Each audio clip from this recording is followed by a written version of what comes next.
Well, you notice when we were talking about Socrates, the question I was discussing was historicity. Do we know if there was, in fact, a Socrates?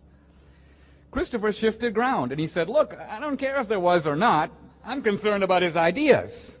He shifted, you may say, from historical evidence to the value of his philosophy. But we weren't discussing the value of Socrates' philosophy. It would be a bit like if we were debating here, and I think you might have had a debate earlier, did Shakespeare write those plays?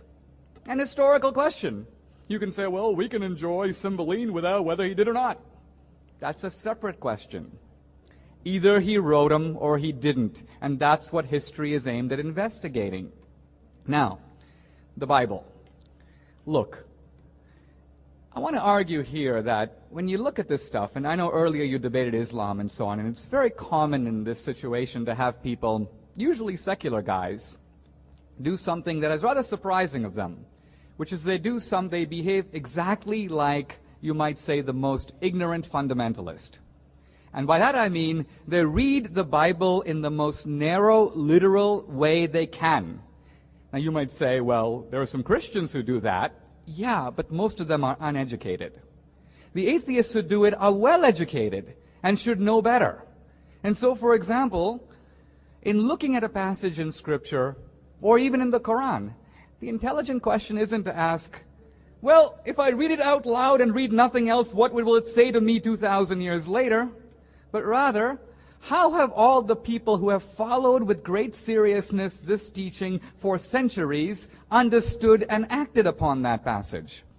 So, for example, I know it's fashionable even among conservatives. The Quran says, slay the infidels. Yeah, but we've had Islam for 1,300 years. We've had numerous Islamic empires, the Umayyad dynasty, the Abbasid dynasty, the Ottomans in Turkey, the Mughal Empire in India, ruling over tens of millions of Hindus and Jews and Christians. Why aren't those people all dead?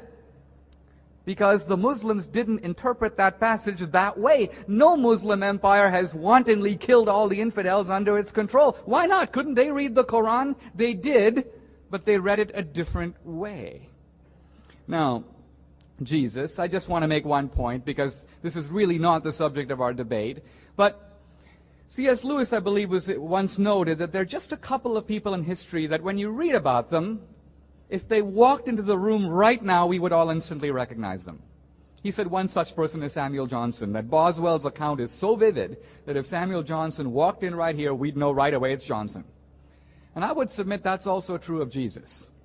Jesus is actually not only more real, but in some ways his sayings are more memorable, more powerful than any single character in Shakespeare.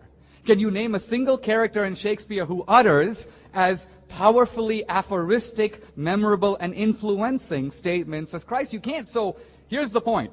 Either Christ was made up by a bunch of illiterates who apparently were unknown Shakespeares of their own time, creating a character more memorable than Hamlet, or, as Albert Einstein himself said, he said, this man of the gospel so pulsates with life that nobody who really encounters him in an open-minded, unprejudiced way will deny that there was such a man walking around. Now, you may not believe him, but it's not that difficult to believe that he existed.